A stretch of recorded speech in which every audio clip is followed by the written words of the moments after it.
நீங்க எப்பவுமே Ramraj white shirts தான் போடுவீங்களா? யா. அப்படி அந்த ஒயிட் ஷர்ட்ல என்னதான் இருக்கு? Varieties baby. ஒயிட்ல வெரைட்டியா? ஆமா. ஆபீஸ் யூஸ்க்கு Ramraj Everwin wrinkle free white shirt, emergency மீட்டிங்க்கு நான் iron nano white shirt, fun பண்ண ஃப்ளெக்ஸி காட்டன், கூலா காட்டன் லெனன். இப்படி ஒயிட்ல என்னென்ன வெரைட்டிஸ் ராம்ராஜ்ல இருக்கோ அதெல்லாமே என்கிட்டயும் இருக்கு. ஒயிட்ல வெரைட்டி அதுதான் ராம்ராஜ் ஸ்பெஷாலிட்டி. சார் கிட்ட இல்லாத இன்னொரு special variety Ramraj luxo white shirt. Ramraj white shirts ₹995 only.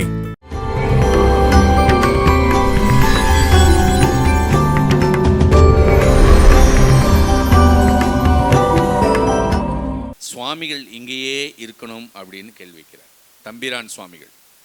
அப்போ பதில் சொல்றார் அவர், இங்கும் மீரான் அங்கும் மீரான் அப்படின்னு சொல்லிட்டு கிளம்பிடுறார்.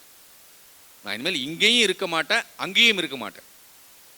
அதுக்கப்புறம் திரும்ப அவருடைய பிரயாணம் ஸ்டார்ட் ஆகுது. விராலிமலைங்கிற ஒரு ஊருக்குள்ள போறார்.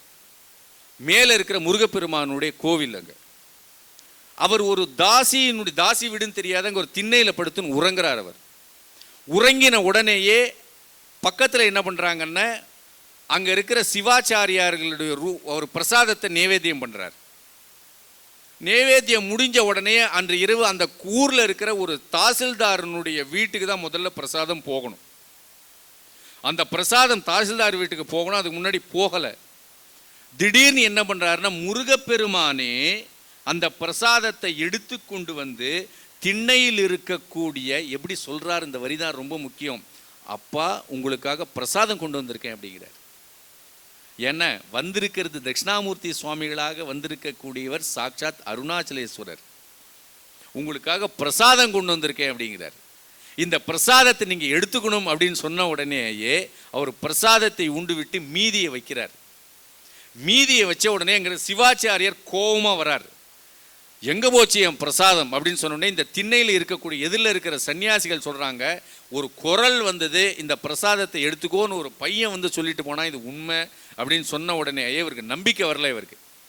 இவர் நேரா என்ன பண்றாருன்னா அர்த்தராத்திரி இல்லை தாசில்தார் வீட்டுக்கு பிரசாதம் போகணும்னா அடி விழுமேங்கிறதுக்காக ஓடும் பொழுது தாசில்தாரு அந்த மிட் நைட்டுக்கு மேலே அவருடைய கனவுல போய், நீ ஒன்றும் பயப்படாத, இங்க இருக்கிற முருகப்பெருமான் தான், நான் தான் எங்க அப்பனுக்கு பிரசாதம் கொடுத்துட்டு வரேன், இந்த பிரசாதத்தினுடைய அந்த சேஷம் உனக்கு கிடைக்கும், அந்த பிராமணர் கோயில் சிவாச்சாரிய வரத்துக்குள்ள நீ போய் அதை வாங்கிக்கோ அப்படின்னு கனவுல சொல்லிட்டார். எல்லாம் வேகம், ஒரு 2-3 மணி நேரத்துக்குள்ள நடக்குது. அவர் தபதபம் ஏஞ்சி வரும்பொழுது இவர் வரார். அந்த இடத்துல இருந்து யாரோ ஒரு சின்ன பிரசன், ஆமா சுவாமி சின்ன பையன் கொண்டு கொடுத்துட்டு போயிட்டாரு, வந்த எனக்கு கனவுல வந்திருக்கிறவர் வந்து சிவனாமே, நான் அவரை பார்க்கணும்னு சொல்லிட்டு வந்து உட்கார்ந்துருக்கார். சுவாமி அப்படியே அமைதியா ஒரு மோனத்துல அப்படியே உட்கார்ந்துருக்கார், எதுவுமே பேசல. அவர் ஞானிகளுடைய முக்கியமான விஷயம் ஒன்று தெரிஞ்சுக்கங்க. சித்தருடைய இந்த வழிபாடு நீங்க இருக்கிறதுனாலையும் சொல்றேன், ஞானிகள் முன்னாடி போய் மெதுவா உட்கார்ந்துருங்க. அந்த உட்கார்றதான் நீங்க மந்திரம் ஜபம் பண்ணுங்க. ஜபம் பண்ணல, நான் எல்லா இடங்கள்லையும் சொல்றது வழக்கம், உங்க மனசுக்கு இன்டர்நேஷனல் டிக்கெட் எடுத்து கொடுங்க. அமெரிக்கா போ, சிங்கப்பூர் போ, ஜப்பான் போ, உனக்கு என்ன ஆசை இருக்கோ எல்லா இடத்துக்கும் போ. ஆனா நான் இங்கே தான் உட்கார்ந்துருப்பேன் அடுத்த 1 மணி நேரத்துக்கு. ஏன்னா அங்க இருக்கிறது மௌனம் கூட அல்ல, மோனம். மௌனம் என்பது உங்களுடைய மனமும் வாக்கும், வாக்கு பேசாம இப்ப நீங்க உட்கார்ந்துருக்கீங்களே, இது மௌனம், மைண்ட் லெவல்ல தான் இருக்கு. ஆனால் மோனம்னு ஒரு வார்த்தை இருக்கு தமிழ்ல. ஔவையார் அழகா சொல்லியிருக்கு இந்த வார்த்தையை, மோனம் என்பது ஞானத்தின் வரம்பு அப்படின்னு. வார்த்தை ஞானத்தினுடைய எல்லை இது. ஞானத்தினுடைய எல்லை யாரும் சொல்ல முடியல. ஞானம் என்பது என்னது? அகண்டம், அது பெருசு, பிரம்மாண்டம். ஞானம் என்பது பிரம்மாண்டம். ஔவையார் சொல்றாங்க, அந்த ஞானத்துக்கே ஒரு வரம்பு இருக்குடா, எல்லை இருக்கு. அது என்னன்னா மோனம் அப்படிங்கிறது, அதுக்கு மேல ஒண்ணும் கிடையாது. பெரிய ஞானிகள் என்ன பண்ணுவோம், பேசாம இருக்கும்போது பேசாம போய் உட்கார்ந்துக்கணும். அந்த மோனம் என்ன பண்ணுன்னா, அந்த மோனத்திலிருந்து வரக்கூடிய அந்த லைட்டு, ஜேகே அழகா சொல்ல அந்த இடத்துல, the silence itself great light, that dissolve your all problems அப்படிம்பார். அந்த மோனம் இருக்கு இல்லையா, அந்த சைலன்ஸ் என்ன பண்ண உங்களுக்குள்ள பாஞ்சு எல்லா ப்ராப்ளத்தையும் சால்வ் பண்ணும். என்ன பண்ண உங்க அடி வேற அசைக்கும். உங்களுடைய அஜ்ஞானத்தினுடைய அடி வேற அந்த நான் இருக்கேன், உங்க விடாம பிடிச்சி நிக்கிறீங்களே இப்படி நான் இந்த சரீரம் என்னுடைய வீடு எல்லாம் பிடிச்சி நிக்கிறோம் நம்ம. அப்படியே இதுல கொஞ்சம் கூட போகக்கூடாது. நிக்கிறீங்கல்ல, அந்த ஃபியர் இருக்குல்ல, அந்த பயம் இருக்குல்ல, அந்த பேஸ் இருக்குல்ல, அதை தட்டி விடுவாங்க. அவங்க தட்டி விடுறது மட்டும் இல்லாம நீங்க விழும்போதும் பிடிச்சிப்பாங்க. ஏன்னா அந்த சைலன்ஸ் உங்க சைலன்ஸ் எங்க சைலன்ஸ்லாம் கிடையாது. அது அங்கே இருந்து வர்ற சைலன்ஸ்.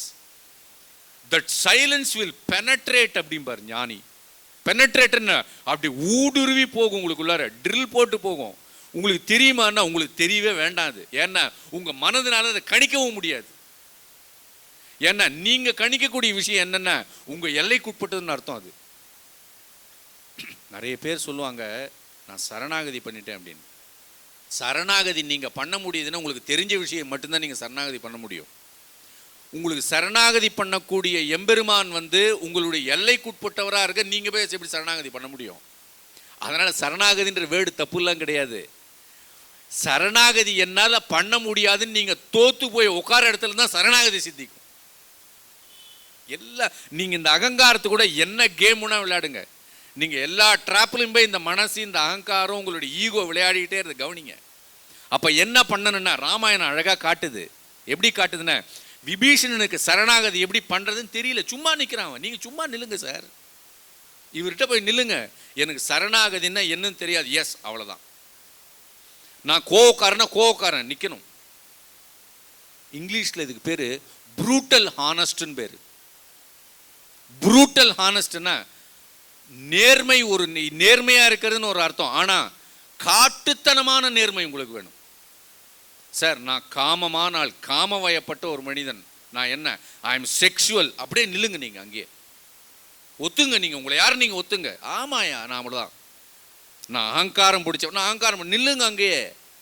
இன்னொரு மூவ் உங்களுக்கு வேண்டாம். அந்த இடத்துல நீங்க இதை ஒத்துக்காம என்ன பண்றீங்க? நான் கோபம் மிகுந்தவன், காமம் மிகுந்தவன், இப்பொழுது இந்த கோபத்தையும் நான் மாற்றி நல்லவனாக மாறுவேன். ஏன் உங்களுக்கு அது உங்களால் எதுவுமே பண்ண முடியாது. உங்களால் அதுக்குன்னு மாரல் வேர்ல்டில் போய் இதை ஆக்ட் பண்ணாதீங்க. நான் சொல்றது spiritual world, complete spiritual world. உங்களால் எதுவுமே முடியாதுன்னு ஒத்துக்கிற இடம் நான் பேசுகிறேன். உங்களால் எதுவுமே முடியாது அப்போ நாங்கள் நில்லுங்க, சும்மா உட்காருங்க அந்த இடத்துல. அது ஒர்க் பண்ணணும். அது ஒர்க் பண்ணணும்னா நீங்கள் சும்மா இருக்கணும். என்னால் சும்மா இருக்க முடியல, என்னால் சும்மா இருக்க முடியலன்னு ஊற்றுங்க அந்த இடத்துல போய். உங்களால் என்னென்ன எல்லாம் சார் உங்கள் கையில் இருக்கிற எல்லா ஆயுதத்தையும் முதல்ல கீழே போடுங்க. நல்ல உதாரணம் பீஷ்மர். கிருஷ்ணன் அப்படி சக்கரத்தை எடுத்துன்னு வந்தார் இல்லையா தேர்ல இருந்து. இவருக்கு சக்கரம் எடுக்க மாட்டேன்னு இவர் பிரதிஜை பண்ணவர் யார்? கிருஷ்ணன். அவர் என்ன பண்ணுவாருன்னா நான் ஆயுதத்தை இன்னைக்கு தூக்க மாட்டேன்னு இருந்தார். இவர் சக்கரம் எடுத்தோடனே பீஷ்மர் டப்புன்னு இறங்கிட்டார். ஆஹா நீ சக்கரத்தை எடுத்துட்ட, நான் ஆயுதத்தெல்லாம் என்ன நீ அடிச்சுடு அப்படின்ட்டாரு. ஏன்னா இந்த கௌரவ பயல்களை என்ன போராட முடியாது. அதனால நீங்க அந்த இடத்துல என்ன பண்ணுவோம், எல்லாம் ஒத்துக்கணும், அப்படியே நிக்கணும். நீங்க விபீஷணன் இந்த இடத்துல சரணாகதி பண்றதுக்கு தயாரா இருக்கான். என்னன்னு தெரியல. நடுவுல அனுமன் என்கிற குரு வருகிறான் அந்த இடத்தில். அனுமன் என்கிற குரு விபீஷனுடைய தலையை கொண்டு போய் இதுதான் ராமம், இதுதான் பிரம்மம், இதுதான் அந்த சத்திய வஸ்து என்று அந்த பாதத்தில் அழுத்துகிறது போல என்னால் எதுவும் செய்ய முடியவில்லை, நான் நிராயுத பாணியாக என்ன முடியவில்லை நீங்க நிற்கும் பொழுது அந்த குரு நடுவில் கொண்டு போய் அங்க சேர்ப்பார் உங்களுக்கு. அந்த மாதிரி இந்த தாசில்தார் இதெல்லாம் இவங்களாம் நிற்கிறாங்க. அந்த மௌனம், அந்த தட்சிணாமூர்த்தியினுடைய மௌனம் அதை பண்ணும். மறுநாள் திரும்பி கிளம்பி போறாரு. நிற்க மாட்டார் அவர். திருவொற்றியூருக்கு நேராக போறார். பட்டினத்தாருடைய சமாதிக்கு போறார் அவர். பட்டினத்தாருடைய சமாதிக்கு போனே அங்கேயும் இதே போல பைத்தியம் பிடித்தது போல ஒரு பெண் இருக்கிறார். அந்த பொண்ணுக்கு உபதேசம் பண்ணின உடனே அந்த புறமும் பெரிய பிரம்ம நிலைக்கு போகுது. இவர் என்ன பண்ணுறாருன்னா சிதம்பரம், சீர்காழி இப்படியே கொஞ்சம் கொஞ்சமாக போய் அப்படியே போயிட்டு வந்தவர் நேராக இவருடைய ஊரான திருவாரூருக்கே திருப்பி வர்றார். திருவாரூரில் உட்கார்ந்த உடனேயே அதுக்கப்புறம் ஒரு லீலை ஒன்று பண்ணுறார். அது வரைக்கும் அவருக்கு அருணாச்சல சுவாமின்னு பேர். அது வரைக்கும் அவருக்கு வெவ்வேறு பெயர்கள் அவருக்கு. ஒரு திகம்பர சுவாமி, பைத்தியம் சாமி, அவர் என்ன பண்ணுவார்னு அவருக்கே தெரியாது. நேராக அங்கிருந்து வரார். அப்போ என்ன பண்ணாருன்னா சோமநாத முதலியார்னு ஒருத்தர் இருக்கார். அந்த சோமநாத முதலியார் சித்தூர் ஜில்லாவிலிருந்து பெரிய வயிற்று வலி அவருக்கு. வயிற்று வலி தாங்காமல் என்ன பண்ணுறாருன்னா சிதம்பரத்தில் இருக்கிற நடராஜ பெருமானுடைய அர்த்தஜாம பூஜையை அவர் வந்து பார்க்குறாரு. பார்த்துட்டு முடிவு பண்ணுறாரு, பெரிய ஒரு பிச்சுவா கத்தி ஒன்று கையில் வச்சுக்கிறார். கத்தி ஒன்று, இன்னைக்கு இந்த கோவிலுக்குள்ளார இந்த வயிற்று வலி நீ சரியில்லைன்னா நான் என் கழுத்தை அறுத்துட்டு செத்து போயிடுவோம் முடிவு பண்ணிட்டார். உடனே என்ன பண்ணுறாருன்னா உடனடியாக அந்த இடத்துல ஒரு கோயில்லாம் சாத்தினதுக்கு முன்னாடி இவருக்கு ஒரு அசரீரி கேட்குது. நேராக திருவாரூர் திருவாரூரில் தட்சிணாமூர்த்தின்னு ஒருத்தர் இருப்பான், அவனை போர்ப்பார் அப்படிங்கிறார். இவர் என்ன பண்ணுறாரு, சொப்பனமா இல்லை இதுன்னு ஆச்சரியமாக இருக்கேன்ட்டு என்ன பண்ணுறாரு, நம்பாமல் இருக்கார். இன்னொரு தடவை அசரீரி, திருவாரூர் தட்சிணாமூர்த்தியை போய் தரிசனம் பண்ணு அப்படின்ட்டு. அவ்வளோதான், இவ்வளோதான். மறுநாள் நேராக சிதம்பரம் டு திருவாரூர். திருவாரூரில் வந்து என்ன பண்ணுறாருன்னா நேராக கோயிலில் இருக்கிற தட்சிணாமூர்த்தி நம்ம பார்க்குறோமே, குரு பகவான் இன்னைக்கு இருக்குமே வியாழக்கிழமை சாமி, அதை கும்பிட்டு படப்படன்னு அடிச்சுக்கிட்டே நிற்கிறாரு. ஒன்றும் சரியாகலை இவருக்கு. உடனே திரும்ப அங்கே இருக்கிறவங்ககிட்ட கேட்குறாரு. அங்கே இருக்கிறவங்ககிட்ட கூட கேட்கல, அங்கே இருக்கிற சன்னியாசி ஒருத்தர், ஏன்பா தட்சிணாமூர்த்தி சுவாமியை நீங்கள் பார்க்கணுன்னு கேட்டு, தட்சிணாமூர்த்தி சுவாமி இவர் கிடையாது, தட்சிணாமூர்த்திங்கிற ஒரு அவதூதர் இங்கே ஒருத்தர் இருக்கார், அவர் எங்கே இருப்பதுன்னு தெரியாது. திருவண்ணாமலையில் சேஷாத்திரி சுவாமிகள் மாதிரி எங்கன்னா மயானத்தில் இருக்கலாம், இல்லைன்னா வேற எங்கேயாவது குப்பை தொட்டிக்கு பக்கத்தில் இருப்பார், திடீர்னு வீட்டு திண்ணையில் இருப்பார், திடீர்னு வேற எங்கேயாவது இருப்பார், எங்கன்னு நீ கண்டுபிடி, உனக்கு பாக்கி இருந்தால் நீ பார்க்கலாம் அப்படின்னுறாரு. அப்போ என்ன பண்ணுறாருன்னா பக்கத்தில் இருக்கிற ஒரு கோவிலுக்கு ஏற்ற மாதிரி ஒரு தெரு ஒன்று இருக்குது, அங்கே ஒரு குப்பை தொட்டி ஒன்று இருக்குது, அந்த குப்பை தொட்டிக்கு பக்கத்தில் 4 நாய் இருக்குது, நாய்க்கு பக்கத்தில் இவர் உட்காந்துக்கிட்டு நாய்க்கு சாதம் ஊட்டிக்கிட்டே இருக்கார். நல்லா சாப்பிடு இன்னைக்கு, நல்ல சாப்பாடு அப்படின்னு கொடுத்துட்ருக்காரு. சோமநாத முதலியார் போய் அப்படி நிற்கிறாரு. நின்ன உடனேயே அவருக்கு வயிற்று வலிங்கிறது இவருக்கு பார்த்தோன்னே தெரிஞ்சு போச்சு. சோமநாதன் நின்ன உடனேயே தட்சிணாமூர்த்தி சுவாமிகள் அவர் இப்படி பார்க்குறார். பார்த்து என்ன நடேசம் ஒன்று அனுப்பினானா அப்படின்னு கேட்குறாரு. மகான்கள் இந்த இடத்துல ஒருமையில் அழைக்கக்கூடிய உரிமை யாருக்கு உண்டுன்னு நம்ம யோசிக்கணும். நம்மனா நடராஜர் அனுப்பினாரம்போம். ஏன்னா எது அங்கே தாண்டவம் மாடிக்கிட்டு இருக்கோ நடராஜ மூர்த்தமா, அது இங்கே தட்சிணாமூர்த்தி சுவாமியாக வந்து அவதூத நிலையில் நம்மளெல்லாம் உத்தாரணம் பண்ணுறதுக்காக உட்காந்துருக்கு. அது கேட்குது, நடேசம் ஒன்று அனுப்பினானா அப்படின்னு கேட்குது. உடஞ்சி போச்சு இவருக்கு, கை காலெலாம் நடுங்குது. என்னடாப்பா இப்படி ஒரு ஞானிகள் வந்து பாம்பு போடுவாங்க உள்ளுக்குள்ளார. உடனே காலில் விழுந்த உடனேயே இங்கே வா அப்படின்னு கூப்பிட்டாரு. சேர்ந்து சாப்பிடுவோம் வா அப்படின்ட்டார்.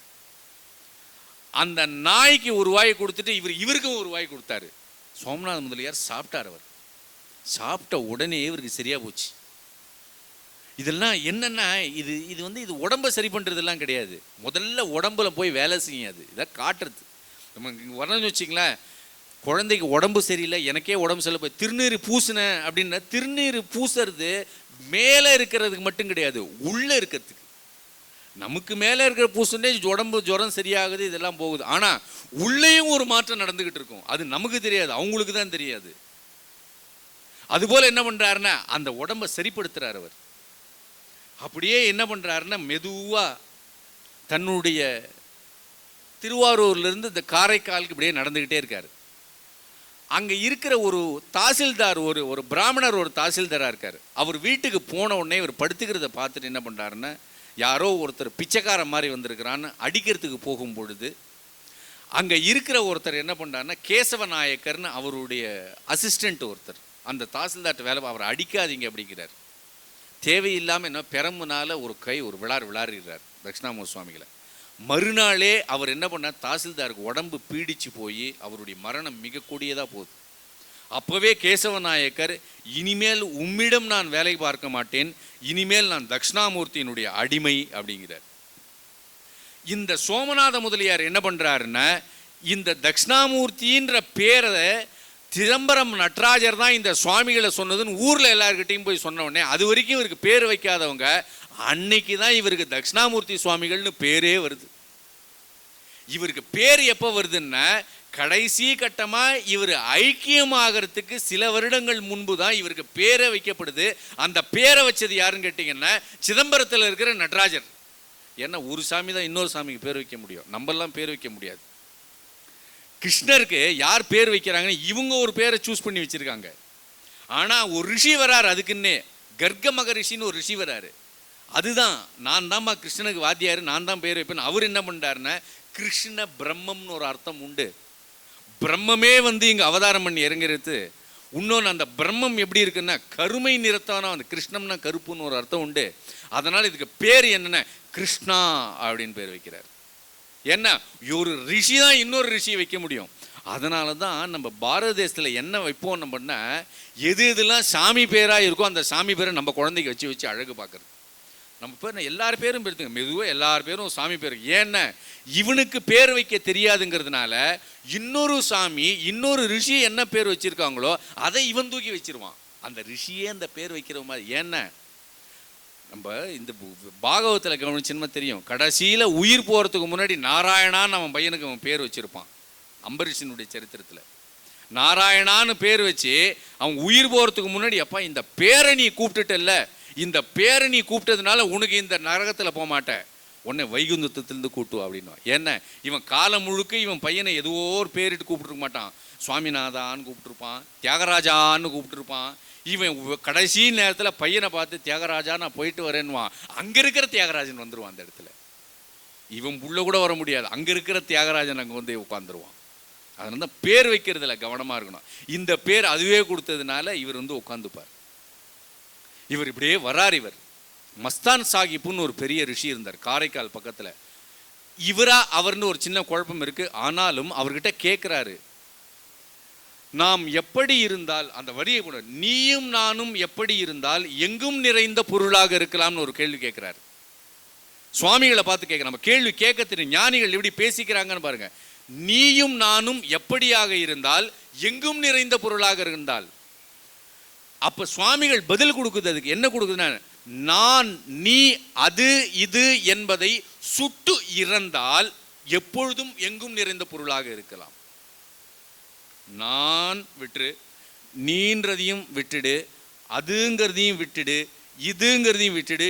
எதுவாகவும் இல்லாமல் போகும் பொழுது சுட்டுன்னா இன்னொரு பொருளாக நாம் இருக்க வேண்டும் என்று அந்த எண்ணத்தை கைவிட்டு அடங்கினோம்னா எல்லா இடத்துலையும் நாம இருக்கலாம் அப்படின்னு பதில் கொடுக்குறாரு. இப்படியே போகும்பொழுது இவர் சன்னியாசிகள் நார்த் இந்தியாவிலிருந்து பெரிய கிருஷ்ணானந்தகிரின்னு சொல்லிட்டு ஒரு மகான் வரார். அவர் இவர் திருவாரூரில் இருக்கிற அந்த கமலாலயத்தில் இப்படி படுத்துன்னு இருக்கும் பொழுது எல்லாரும் தரிசனம் பண்ணும்போது கிருஷ்ணானந்தகிரிங்கிற ஒரு பீடாதிபதியாகவும் அவருக்கே பல சிஷ்யர்கள் வரும் பொழுது இப்படிப்பட்ட இந்த சுவாமிகள் இந்த வெயிலில் இப்படி சயன கோலத்தில் இருக்கீங்களே, உங்களுக்கு சின்ன மரத்துக்கு பக்கத்தில் விருட்சத்துக்கு கீழே நீங்கள் நிழலாக இருக்கலாமேன்னு கேட்கும் பொழுது ஒரு பதில் ஒன்று கொடுக்குறார். அச்சேதானமாக இருக்கக்கூடிய அந்த விருட்சத்தினுடைய நிழல் முக்கியமா, எப்பொழுதும் சேதனமாக இருக்கக்கூடிய பிரம்மத்தின் நிழல் முக்கியமா அப்படின்னு ஒரு கேள்வி கேட்குறார். ஞானிகளை பார்த்து கேள்வியே நம்ம கேட்க அருகதை கிடையாது. எப்பயுமே கேட்டால் வாங்கிட்டு வந்துடணும் அந்த பக்கம். இல்லைன்னா அதுவா ஏதாவது சொல்லித்தனும் உத்தரவுன்னு சொல்லிட்டு வந்துடணும். நம்மளே ஒரு கேள்வி போய் அதுக்கு அட்வைஸும் பண்ணக்கூடாது. ஒன்று சந்தேகமாக கேட்க தெரியலன்னுட்டோம்னா பிரச்சனை இல்லை. இன்னொன்று அதில் இன்னொரு ஆபத்து இருக்குது. என்னுடைய அறியாமையை ஞானி தெரிஞ்சு போகிறவன் கேள்வி கூட கேட்காம உட்காந்துருப்பான், அதுவும் ஆபத்து. ஏன்னா இவனுடைய இக்னோரண்ட் அவருக்கு தெரிஞ்சிச்சுன்னா உண்மையிலே என்ன பண்ணணும், நம்ம இக்னோரண்ட் கேட்குறதான் கேள்வியே கேட்கணும். இவர் இந்த இடத்துல கிருஷ்ணானந்த சரஸ்வதி தனக்குள்ள தோன்றி அந்த அறியாமையை கேள்வியை மாத்துறாரு. அவர் இந்த உபதேசம் கொடுத்த உடனே அவர் அமைதியை எடுறார். உடனே அவர் என்ன பண்றாருன்னா இதையே பெரிய உபதேசமா எடுத்துட்டார். இந்த உபதேசமா எடுத்துக்கொண்டு அச்சேதனமா இந்த உலகம் இருக்கு. சேத்தனம்னா ஆத்மான்னு அர்த்தம், அச்சேதனம்னா ஆத்மா இல்லாததுன்னு அர்த்தம். ஆத்மா இல்லாததிலிருந்து நிழல் என்னால் அனுபவிக்க முடியாது. அப்படி எனில் இந்த உலகத்தில் இருந்து எந்த இன்பமும் எனக்கு வர முடியாது. இந்த உலகத்தில் நான் இருக்கும் வரை எனக்கு நிழல் கிடையாது. இந்த உலகத்தில் இருக்கும் வரை எனக்கு வீடு பேறு கிடையாது. அப்பொழுது என்ன பண்ண வேண்டும்? ஆத்மாவிடம்தான் என்னுடைய நிழல் உண்டு.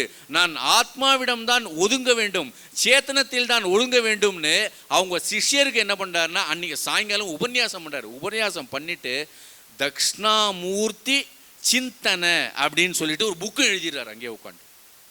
சுவாமிகளுடைய உபதேசத்தை புக்கை எழுதுறாரு. அதுக்கப்புறம் சுவாமிகள்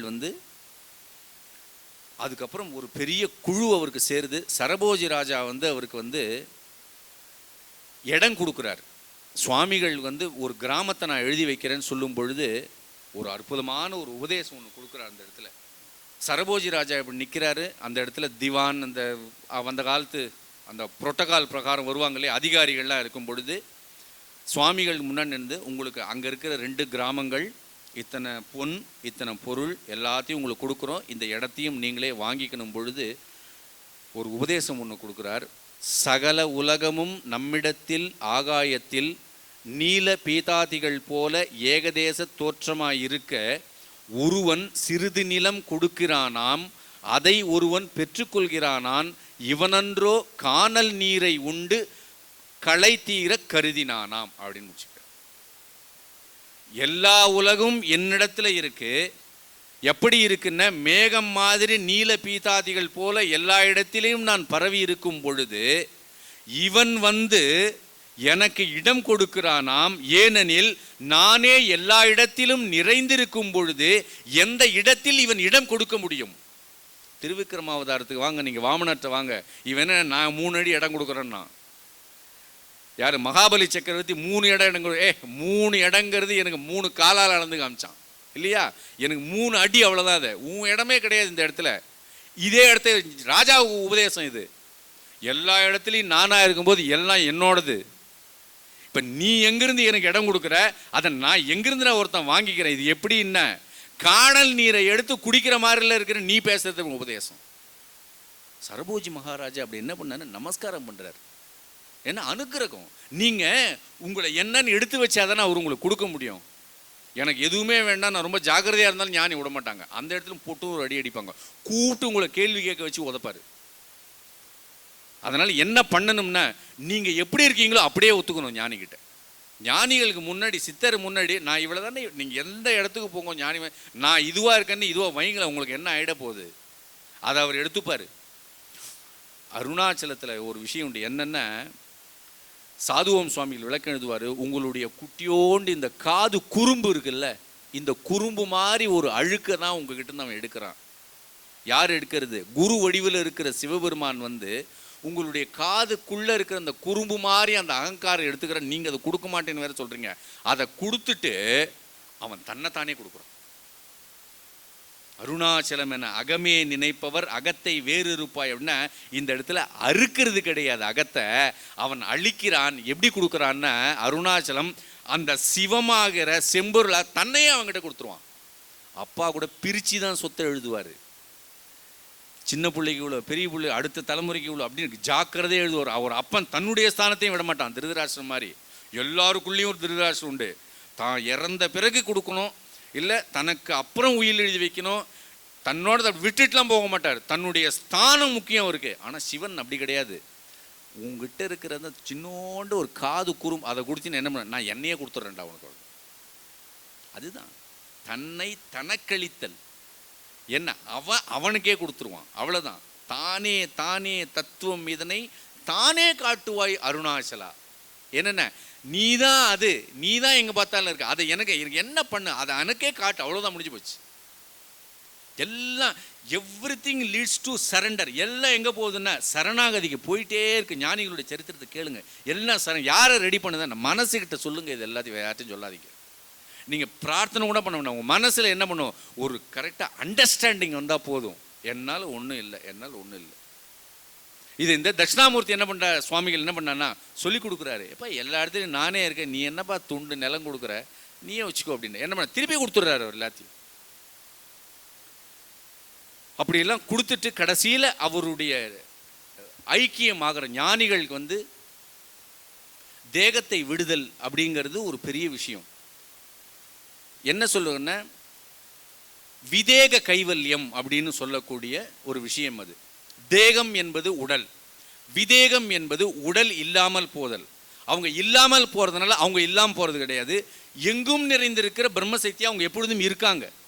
அந்த பிரம்ம வஸ்து சரீரத்தோட வந்தது, இப்ப சரீரத்தை கீழே போடுது. அந்த சரீரமும் என்னன்னா அதுவும் ஞானமயமானது. அதுவும் ஞானமயம். லலிதா சகஸ்ரநாமம் படித்தா தெரியும். அந்த ஒரு ஞானியினுடைய சரீரத்துக்கும் நம்ம சரீரத்துக்கும் என்ன டிஃப்ரென்ஸ் இருக்குன்னா, நம்ம சரீரத்தை ஒரு களங்கம் மாதிரி பார்ப்போம் நம்ம. லலிதா சாமம் சொல்லுது, ஞானியினுடைய சரீரம் அப்படிங்கிறது அம்பாளினுடைய நெத்தி பொட்டில் இருக்கிற கஸ்தூரி திலகம் மாதிரி அழகானது அப்படிங்கிறது ஞானியினுடைய சரீரம். ஏன்னா அந்த சரீரமும் ஞானமயமாக இருக்கும். அவன் குளிச்சான்னா அதுலேருந்து வர்றதெல்லாம் கங்கை இல்லையா? ஆதிசங்கர் இடத்துல சொல்கிறாரு, இந்த ஞானி ஒரு சாதாரண தண்ணியில் இறங்கி குளிச்சுட்டு போனான்னா அதை எடுத்து தீர்த்தமாக எடுத்து சாப்பிட்றா, அது பேர் மணிகர்ணிகா கட்டம் அப்படிங்கிறார். இன்றைக்கும் வேதாரண்யத்துக்குள்ளே மணிகர்ணிகா கட்டம்னு ஒரு உள்ள குளம் இருக்கும் இல்லையா? குளம் கோயில் உள்ள பார்த்தா தெரியும். அதுபோல் என்ன, ஞானி எந்த இடத்துல குளிக்கிறானோ அது தீர்த்தம். அதுக்கப்புறம் நீர் அல்ல, அது தீர்த்தம். அதுக்கப்புறம் சாதாரண நீர், அது கங்கை அது இல்லையா? அதுபோல் என்ன பண்ண, அந்த ஞானத்தினுடைய சரீரமே திருமூலர் எடுத்த உடனே இங்கே இந்த பாட்டு தான் ஃபைனல் எனக்கு தெரிஞ்சு. தெளிவு குரு திருமேனி காண்டால் தான் ஃபைனல். ஏன்னா அவனுடைய மேனி, இப்போ நம்மளுடைய மேனியை பார்க்க முடியுமா, வணங்க முடியும், என்ன கிடைக்கும்? ஒன்றும் கிடைக்காது. இது ரொம்ப நேரம் பார்த்துட்டு இருந்தால் வெவ்வேறு அவஸ்தைகள் மன விகாரங்கள் தான் அதிகமாகும். ஆனால் ஞானியினுடைய மேனியை பார்க்கணும். ரொம்ப ஒரு யோகிராம் சுரத்குமார் பக்தர்கள்லாம் தெரியும். ஒரு சாதாரண கிராமத்தில் ஒரு விவசாயி, ஒரு சின்ன கேள்வி, மலாட்டைன்னு சொல்லுவாங்க திருவண்ணாமலை பக்கத்தில். சாமி மலாட்டை கொண்டு வந்திருக்கிறேன் அப்படின்னு கொண்டு வந்து யாருக்கு? யோகிராம் சுரத்குமாருக்கு. அவர் கேட்குறாரு, கொச்சை தமிழில் பேசுவார். என்ன பாட்டி, இந்த வேகாத சித்திரை மாசத்து வெயிலில் என்ன நீ பார்க்க வந்திருக்கியா அப்படின்னு கேட்பார். அப்போ அந்த பாட்டி ஒரு பதில் ஒன்று சொல்லிச்சு, அதான் முக்கியமானது. சாமி, நான் உன்னை பார்க்க வரல, நீ என்ன பார்க்கணுன்னு வந்திருக்கு அப்படின்ச்சு. ஞானிகளை நம்ம பார்க்கறது ஒன்றுமே கிடையாது. நம்ம பார்வையில் என்ன ஒன்றும் கிடையாது, அவங்க நம்மளை பார்க்கணும் இல்லையா? அதுபோல் ஞானிகளினுடைய பார்வை, ஞானிகளினுடைய மேனி, திருமேனி எல்லாம் முக்கியம். இப்போ இந்த திருமேனியை ஒரு விடுறார். என்ன பண்ணுறாங்கன்னா, அங்கே இருக்கிற பழனியப்ப சுவாமி பெரிய ஒரு அந்த சிஷ்ய பரம்பரை இருக்குது. திருப்பணி சுவாமிகள்னு ஒரு பேரே, திருப்பணின்னு தன்னை பேரே அப்படி மாற்றின்றார். அவர் எல்லாம் உட்கார்ந்து கொண்டு இருக்கும் பொழுது சுவாமிகள் அப்படியே சாயறார். சுவாமிகள் எப்பொழுதுமே அப்படி தான் இருப்பார். அவருடைய தோற்றம் பாருங்கள், மடப்புறம் இப்படியே இருப்பார். மெதுவாக அப்படியே சாயறார். தனக்குள்ளார போய் அவர் எப்பொழுதும் அந்த சொரூபத்தில் நிலை பெற்றிருக்கக்கூடியவர். அவர் சொரூபத்துக்கு வேறா இந்த உலகம்ங்கிறது அவருக்கு தெரியாது. தான் வேறு, இந்த உலகம் வேறு. அவர் ஞானியாக இருப்பார். ஒரு ஞானியினுடைய ஒரு விஷயம் தெரிஞ்சுக்கங்க, அஞ்ஞானின்னு ஒன்று தெரியாது அவருக்கு. ஒரு ஞானிக்கு நீங்கள் வந்திருக்கிறது, சிஷ்யன் வந்திருக்கான், இவனுக்கு ஒன்றும் தெரியாதுலாம் தெரியாது அவருக்கு. அஞ்ஞானத்தோடு வந்திருக்கான்னு தெரியாது அவருக்கு, அது ஞானமாக தெரியும் அவருக்கு. உங்கள் பார்வையில் தான் அவர் குரு, உங்கள் பார்வையில் நான் அஞ்ஞானி அவர். ஆனால் ஞானிக்கு என்னென்னா வெறும் ஞானம் மட்டும்தான் உண்டு, ஞாபகம் வச்சுக்கோ, இன்னொன்று கிடையாது அவருக்கு. அப்படி இருக்கும் பொழுது எல்லாரும் இப்படி பார்க்குறாரு. அந்த சொரூப நிஷ்டையில் போய் அப்படி உட்கார்ந்துட்டு சரீரத்தை சாய்க்கும் பொழுது அவருடைய சரித்திரத்தில் ஒரு விஷயம் சொல்கிறாங்க. ஒரு கணம் எல்லாரும் மிகப்பெரிய சமாதி அவஸ்தையில் போய் உட்காந்துடுறாங்க. உட்கார்ந்துருங்க யாருக்கும் தான் உட்கார்ந்துருக்கோம் எண்ணம் கிடையாது. உட்கார்ந்து நின்றுட்டு இருக்கிற யாருக்கும் தான் நின்றுட்டு இருக்கோங்கிற எண்ணம் கிடையாது. அங்கே இருக்க கைகூப்பி இருக்கிற பெண்களுக்கு தான் பெண் என்பதையும் மறக்கிறார்கள். நின்று கொண்டிருக்கும் ஆண்கள் தான் ஆண் என்பதையும் மறக்கிறார்கள். அங்கு உட்கார்ந்து கொண்டிருக்கிற சன்னியாசிகள் தான் சன்னியாசி, காவி கொட்டி கொண்டிருக்கிறோம் என்கிற எண்ணையும் மறக்கிறார்கள். சிறிய குழந்தைகள் தான் குழந்தை என்பது மறக்க. என்ன ஞாபகம் வருதுன்னா, அந்த பரபிரம்மத்தினுடைய நிலைக்கு அந்த அவருடைய தேக விதேக நிலை போய் அப்படி நிற்குது. அப்படியே எல்லாம் பல மணி தியாலம், பல மணி நேரம் கழித்து கண்ணு திறந்தா அவர் அப்படியே ஐக்கிய சுரூபமாக அப்படியே படுத்துட்டுருக்கார். எல்லாரும் கூடுறாங்க. அவர் திருவாரூர்லேருந்து ஒரு 3-4 கிலோமீட்டருக்கும் ஓடம்போக்கின் ஏற்கனவே சுவாமிகள் திருவுள்ளத்தோடு இந்த இடம்தான் காமிச்சு கொடுத்த இடம் ஒன்று இருக்குது. அது சுவாமிகள் இருக்கும் பொழுதே அதை அகழ்ந்தெடுத்து எப்படி சிவனிஷ்டையில் திருமூல திருமந்திரத்தை சொல்கிற மாதிரி அவருக்கு ஒரு சமாதி, ஒரு வைபவம் பண்ணுங்க, சமாதி அமைத்து அதுக்குள்ளர இறக்கி விபூதி உருத்ராக்கங்கள்லாம் எல்லாம் போட்டு அதை அழகாக சமாதி பண்ணி சிவலிங்க பிரதிஷ்டை வச்சு அவங்க சிஷ்யர்கள் பண்ணியிருக்காங்க. நீங்கள் யார் இங்கேருந்து உங்களுக்கு ரொம்ப பக்கம் திருவாரூர் அப்படிங்கிறதும், தியாகராஜர் வேறு அல்ல, அருணாச்சலேஸ்வரர் வேறு அல்ல, மடப்புரம் தட்சிணாமூர்த்தி சாக்ஷாத் தட்சிணாமூர்த்தி சுவாமிகளுடைய சாக்ஷாத் ஸ்வயம் பிரம்மஸ்வரூபம் அவர். மனசில் நிறுத்துங்க. நீங்கள் எதுவும் வேண்டிக்குங்க, இல்லை வேண்டிக்காமல் போங்க, உங்களுடைய இஷ்டம் அது. ஆனால் அடிக்கடி அந்த சன்னதியில் போய் 5 நிமிஷம் உட்காருங்க, 1 மணி நேரம் உட்காருங்க, ஆனால் போகாத வராதிங்க அப்படின்னு நான் உங்களை கேட்டுக்கிறேன். ரொம்ப பக்கம் மடப்புறம் திருவாரூர் போனவங்க எல்லாருக்குமே தெரியும், தட்சிணாமூர்த்தி சுவாமிகளுடைய சமாதி. எல்லாரும் குழந்தைங்க எல்லாரையும் ஒரு தடவை அழைச்சின்னு போயிட்டு, இல்லை நீங்கள் தனியாக இருப்போம் வந்துன்னா போங்க, அங்கே உட்காருங்க. இன்றும் நம்மிடையே தேகம் இல்லைன்னாலும் பிரம்மஸ்வரூபமாக அந்த இடத்துல இருக்குது, அதை எல்லாரும் வணங்கிட்டு வாங்க அப்படின்னு சொல்லி இதை இவ்வளவு நேரம் பொறுமையாக கேட்ட உங்கள் எல்லாரையும் பிரம்மஸ்வரூபமாக நான் நமஸ்காரம் பண்ணிக்கிறேன். நம பார்வதி பதையே அரஹர மகாதேவ கோபிகா ஜீவன ஸ்மரணம் கோவிந்தா கோவிந்தா. நீங்க எப்பவுமே ராம்ராஜ் ஒயிட் ஷர்ட்ஸ் தான் போடுவீங்களா? யா. அப்படி அந்த ஒயிட் ஷர்ட்ல என்னதான் இருக்கு? Varieties baby. ஒயிட்ல வெரைட்டியா? ஆமா. ஆபீஸ் யூஸ்க்கு Ramraj Everwin wrinkle free white shirt, emergency மீட்டிங்க்கு நான் iron nano white shirt, fun பண்ண ஃப்ளெக்ஸி காட்டன், கூலா காட்டன் லெனன். இப்படி ஒயிட்ல என்னென்ன வெரைட்டிஸ் ராம்ராஜ்ல இருக்கோ அதெல்லாமே என்கிட்டயும் இருக்கு. ஒயிட்ல வெரைட்டி அதுதான் ராம்ராஜ் ஸ்பெஷாலிட்டி. சார் கிட்ட இல்லாத இன்னொரு special variety Ramraj luxo white shirt. Ramraj white shirts ₹995 only. இந்த வீடியோ உங்களுக்கு பிடிச்சிருந்தா லைக் பண்ணுங்க, கமெண்ட் பண்ணுங்க, ஷேர் பண்ணுங்க, சப்ஸ்கிரைப் பண்ணுங்க. அதோட மறக்காம பெல் ஐக்கனையும் கிளிக் பண்ணுங்க.